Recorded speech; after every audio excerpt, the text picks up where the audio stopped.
பாட்டி என்னங்க ஜனவரி 3 வந்துருங்க.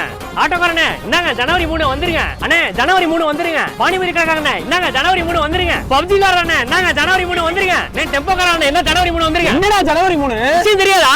ஆமாங்க, தமிழ்நாட்டுல யாருமே தர முடியாத அளவுக்கு பர்னிச்சர்ஸ்லாம் பாதி ரேட்ல ஒன் டே ஆஃபர்ல தராங்க. அது மட்டும் இல்லாம பம்பர் பேஸ்ல 32 ஸ்மார்ட்டிங் ஃப்ரீ. அது மட்டும் இல்லாம 5000 மேல பர்ச்சேஸ் பண்ற எல்லாத்துக்கும் நோ பிளேட்ஸ்லாம் ஃப்ரீ. இந்த ட்ரெஸ்ஸிங் டேபிள் 1200 ரூபாய்க்கும், இந்த டீப் 1500 ரூபாய்க்கும், இந்த டூ டோர் வார்ட்ரோப் 4800 ரூபாய்க்கும், இந்த குயின் சைஸ் மேட்ரஸ் 2300 ரூபாய்க்கும், இந்த மாதிரி எத்தனை பேர் ஏறினாலும் தாங்கக்கூடிய குயின் சைஸ் கட்டில் வெறும் 8800 ரூபாய்க்கும், இந்த 3 சீட்டர் குஷன் சோஃபா 5000 ரூபாய்க்கும், இந்த குயின் சைஸ் ஃபோம் மேட்ரஸ் 4000 ரூபாய்க்கும், இந்த ஸ்டோரேஜ் ட்ரெஸ்ஸிங் டேபிள் 4500 ரூபாய்க்கும், இந்த டைனிங் டேபிள் 6000 ரூபாய்க்கும், இந்த 3 சீட்டர் பிரீமியம் சோஃபா 7000 ரூபாய்க்கும், இந்த 3 சீட்டர் வுடன் சோஃபா 7500 ரூபாய்க்கும், இந்த ஸ்ப்ரிங் மேட்ரஸ் 7800 ரூபாய்க்கும், இந்த 3 சீட்டர் ஹெட்ரஸ் சோஃபா 8000 ரூபாய்க்கும், இந்த 3 டோர் வார்ட்ரோப் 9800 ரூபாய்க்கும், இந்த 3 டோர் ட்ரெஸ்ஸிங் டேபிள் 10800 ரூபாய்க்கும், இந்த 5 சீட்டர் வுடன் சோஃபா 14500 ரூபாய்க்கும், இந்த பிரீமியம் டைனிங் டேபிள் 8000 ரூபாய்க்கும், இந்த 5 சீட்டர் குஷன் சோஃபா 10000 ரூபாய்க்கு கொடுத்துட்டு இருக்காங்க. அது மட்டும் இல்லாம 5000 ரூபாய்க்கு மேல வாங்குற தோசை டவா ஃப்ரீ, 10000க்கு மேல வாங்குற அயர்ன் பாக்ஸ் ஃப்ரீ, 20000க்கு மேல வாங்குற சீலிங் ஃபேன் ஃப்ரீ, 30000க்கு மேல வாங்குற கேஸ் ஸ்டவ் ஃப்ரீ, 40000க்கு மேல வாங்குற இண்டக்ஷன் ஸ்டவ் ஃப்ரீ, 50000க்கு மேல வாங்குற குக்கர் ஃப்ரீ, 70000 மேல வாங்குற மிக்ஸி ஃப்ரீ, 1,00,000 ரூபாய்க்கு மேல கிரைண்டர் ஃப்ரீயா கொடுக்குறாங்க. இந்த ஆஃபர்ஸ் எல்லாமே ஜனவரி 3 ஒரே ஒரு நாள் மட்டும் தான். மறக்காம ஸ்டோர் விசிட் பண்ணுங்க. கீழ கொடுத்திருக்க நம்பரை கான்டாக்ட் பண்ணுங்க. இது எல்லாமே கீழ கொடுத்திருக்க டெர்ம்ஸ் அண்ட் கண்டிஷன்ஸ் அப்ளிகபிள் தான். சென்னை சிவாஜி ஃபேன்ஸ் எங்க லொகேட் ஆகுதுன்னு பாத்தீங்கன்னா திருவேற்காடு ஆர்ச்ல இருந்து 500 மீட்டர் பெருமாள் நகரத்துல. சோ மறக்காம ஸ்டோர் விசிட் பண்ணுங்க. இல்ல கீழ நம்பரை கான்டாக்ட் பண்ணுங்க.